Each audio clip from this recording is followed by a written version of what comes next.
মাননীয় প্রধানমন্ত্রীর প্রতিও আমার কৃতজ্ঞতা। উনি আমাকে এই দায়িত্ব অর্পণ করেছেন। অতীতে ওনার সাথে আমি পিএসওএফডি হিসাবে 3 বছরেরও বেশি সময় আমি চাকরি করেছি। ওনার সাথে আমার যে চাকরির অভিজ্ঞতা সেটা অত্যন্ত ভালো। যখনই আমি কোনো সিদ্ধান্তের জন্য ওনার কাছে গিয়েছি, উনি অত্যন্ত খুব দ্রুত সেই সমস্ত সিদ্ধান্ত দিয়েছেন এবং আমার কাজ করতে খুবই সুবিধা হয়েছে। আমি ওনার কাছে কৃতজ্ঞতা জানাচ্ছি। উনি আবার আমাকে সুযোগ দিয়েছেন ওনার অধীনে কাজ করার জন্য। বঙ্গবন্ধুর প্রতি কৃতজ্ঞতা। উনি আমাদের একটা স্বাধীন সার্বভৌম দেশ দিয়েছেন এবং যেই দেশে আজকে আমি, সেই স্বাধীন দেশের আমি আজকে সেনাপ্রধান। সমস্ত শহীদদের প্রতি আমার কৃতজ্ঞতা, সমস্ত মুক্তিযোদ্ধাদের প্রতি আমার কৃতজ্ঞতা। তারা তাদের সোনালী দিনগুলো আমাদের জন্য উৎসর্গ করেছেন এবং আজকে আমরা এই স্বাধীন সার্বভৌম দেশ পেয়েছি। আমার সমস্ত অফিসার, যারা কমান্ডিং অফিসার, যারা আমাকে বিভিন্নভাবে বড় করেছেন, আমাকে শিক্ষিত করেছেন, আমাকে আজকে আমি যেই পর্যায়ে এসেছি সেটার জন্য বিভিন্নভাবে শিক্ষা দিয়েছেন, তাদের কাছে আমি কৃতজ্ঞতা জানাচ্ছি। আমার সমস্ত সিনিয়র যারা আমাকে নার্চার করেছেন, তাদের প্রতি আমি কৃতজ্ঞতা জানাচ্ছি। এবং মূলত যে কারণে আমি মনে করলাম আপনাদের সাথে আমি কথা বলি, সেটা হচ্ছে যে আপনাদের প্রতি আমার কৃতজ্ঞতা। আপনারা অতীতে সেনাবাহিনীর সম্বন্ধে বিভিন্ন যে সমস্ত রিপোর্ট করেছেন, অত্যন্ত দায়িত্বপূর্ণভাবে করেছেন। কোনোদিন আপনারা আমাদের বিব্রত করেননি। আপনারা জানেন সেনাবাহিনীর কিছু কিছু ইনফরমেশন আছে যেগুলো সংবেদনশীল এবং ওই দিকটা বিবেচনা করে আপনারা সব সময় বিভিন্ন রিপোর্ট করেছেন। আপনার কাছে এই জন্য আমরা অত্যন্ত কৃতজ্ঞ এবং আমি আশা করব যে পরবর্তী সময়েও আপনারা এই দায়িত্বের সাথে এই সমস্ত রিপোর্টিংগুলো করবেন। এবং আমি কথা দিচ্ছি যে কখনো, অতীতেও কখনো হয়নি এবং ভবিষ্যতেও হবে না, আমরা যে সমস্ত ইনফরমেশন আপনাদের দিব সবগুলো বস্তুনিষ্ঠ এবং আপনাদের সাথে যে আমাদের সুসম্পর্ক ইনশাল্লাহ বজায় থাকবে। কখনো কোনো জিনিস নিয়ে যদি কোনো সন্দেহ দেখা দেয় বা কোনো ইনফরমেশন আপনাদের প্রয়োজন হয়, আমাদের আইএসপিআর আছে, আমরা আইএসপিআর এর মাধ্যমে ইনফরমেশনগুলো দেই। আপনারা যদি আলাদা আলাদাভাবে ইনফরমেশন নেন তাহলে একটা সমস্যা থেকে যায় যে এক একভাবে হয়তো ইনফরমেশন আপনারা পান। এটা ব্যক্তি বিশেষের পার্সপেক্টিভের একটা ভিন্নতা থাকতে পারে, তখন এটা আপনাদের কনফিউজ করবে। এই জন্য আমরা সবসময় আমাদের আইএসপিআর আছে, আইএসপিআর এর মাধ্যমে আমরা ইনফরমেশনগুলো দেই, সো দ্যাট ইনফরমেশনগুলো যেন সঠিক হয় এবং বিভিন্ন ধরনের ডিফারেন্ট ইনফরমেশন যেন আপনাদের কাছে না যায়। সেনাপ্রধান হিসাবে আমার প্রধান দায়িত্ব হচ্ছে সেনাবাহিনীকে সবসময় যুদ্ধের জন্য প্রস্তুত রাখা, বিভিন্ন ভবিষ্যৎ চ্যালেঞ্জের জন্য প্রস্তুত রাখা। সেই কাজটাই ইনশাল্লাহ আমি করে যাব।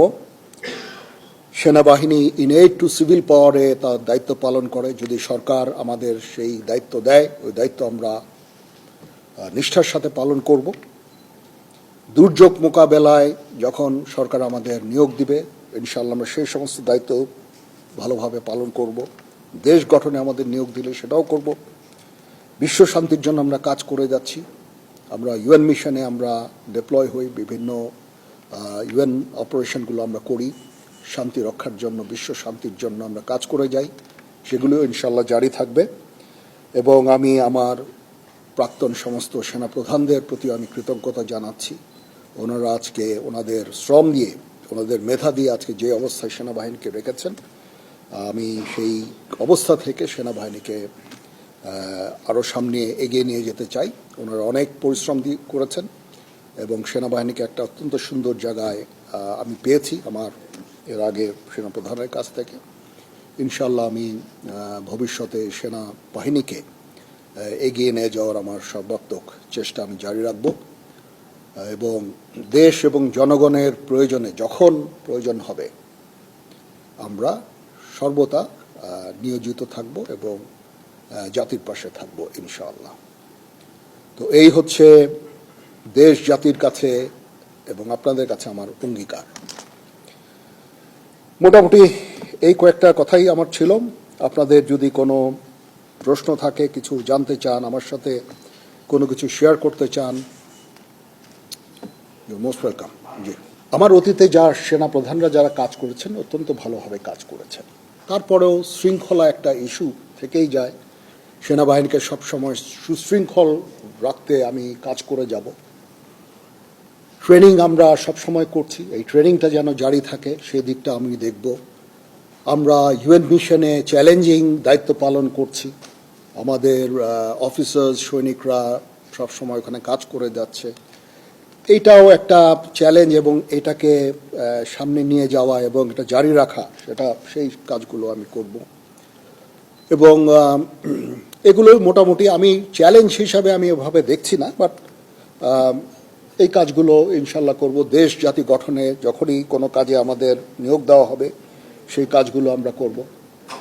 এটার প্রধান কারণ হচ্ছে আপনাদের কাছে কৃতজ্ঞতা জানানো।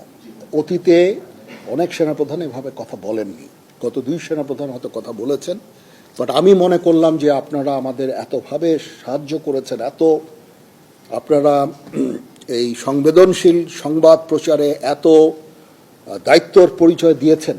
আমি যদি আপনাদের সাথে কথা না বলি সেটা মোটেই সমীচীন হবে না। আপনাদের প্রতি কৃতজ্ঞতা জানানোর জন্য বেসিক্যালি, এবং পরবর্তীতেও যেন আপনারা আমাদেরকে এইভাবে সাহায্য সহযোগিতা করেন, সেই জন্য আমি মনে করেছি যে এটা আমার জন্য অত্যন্ত জরুরি যে আমি আপনাদের সাথে কথা বলি। প্রথমত হচ্ছে যে আমরা এঙ্গেজড সমস্ত দেশগুলোর সাথে। মায়ানমারের সাথে আমরা এঙ্গেজড। আমাদের ওখানে ডিএ আছে, প্রতিনিয়ত ডিএদের সাথে তাদের সরকারের যোগাযোগ আছে, এবং আমাদের মধ্যে একটা আন্ডারস্ট্যান্ডিং আছে। আমি এই মুহূর্তে মনে করি না যে তারা নিজেরাই নিজেদের দেশে অলরেডি একটা সিভিল ওয়ারের মতো নিয়োজিত আছে। সিভিল ওয়ারে তারা কোনো ধরনের অ্যাগ্রেসিভ কোনো কিছু করবে আমি বেসিক্যালি আমি মনে করি না। তারপরেও আমাদের সেনাবাহিনী সব সময় এই প্রস্তুত আছে। নেভি আছে, নেভি তার পেট্রোলিং বাড়িয়েছে, সেখানে তারা ফ্রিগেট পাঠিয়ে সবসময় পেট্রোলিং করছে। বর্ডার গার্ডও প্রস্তুত আছে, যারা সেন্ট মার্টিনসে ডিপ্লয় থাকে সবসময়, এটা আগেও ছিল। বাট ইন ডুইং সো আমরা কোনো ধরনের প্রভোকেশন আমরা করি না। মায়ানমারের সাথে আমাদের রোহিঙ্গা ইস্যু ছাড়া there is no other issue. আমরা চাই যে তারা এই রোহিঙ্গাদের ফেরত নিয়ে যাক। তাছাড়া তাদের প্রতি আমাদের অন্য কোনো ধরনের বিদ্বেষ বা কোনো ধরনের সমস্যা আমি দেখি না। So we are engaged with them. এবং ডিফেন্স ডিপ্লোমেসি একটা জিনিস বলে একটা কথা আছে, যখন 2 ফোর্সেস একে অপরের সাথে কমিউনিকেট করে, সেই ফোর্সের পক্ষে হঠাৎ করে যুদ্ধ শুরু করা ভেরি ডিফিকাল্ট, এটা হয় না, ঠিক আছে? এই জন্য ডিফেন্স ডিপ্লোমেসিও ইজ ভেরি ইম্পর্টেন্ট। আমরা তাদের সাথে এঙ্গেজড আছি, সবসময় কথা বলছি, এবং শান্তিপূর্ণ উপায়ে আমাদের এই রোহিঙ্গা ইস্যুটা আমরা সমাধানের চেষ্টা চালিয়ে যাচ্ছি। আমরা কখনো হতাশ নই। আমি মনে করি যে একদিন না একদিন ইনশাআল্লাহ এই সমস্যার সমাধান হবে। আমরা সবসময় তাদের সাথে এঙ্গেজ থাকব। তো সবাইকে ধন্যবাদ। আপনারা যে এসেছেন আমাদের এখানে, আপনাদের অসংখ্য ধন্যবাদ। এই ইনফরমেশন, এই ইস্যুটা কভার করার জন্য কষ্ট করে এসেছেন, সারাদিন ছিলেন। আমি জানি না, আপনাদের হয়তো লাঞ্চের ব্যবস্থা করা হয়েছে, একটু পরে আমরা একসাথে স্ন্যাক্স খাবো। বাট আপনাদের প্রতি আবার কৃতজ্ঞতা, এই যে আপনারা এসেছেন, এখানে এসে আমার এই প্রোগ্রামটা কভার করছেন, আবার আপনাদের প্রতি কৃতজ্ঞতা। তো আমরা ইনশাআল্লাহ একসাথে কাজ করে যাব।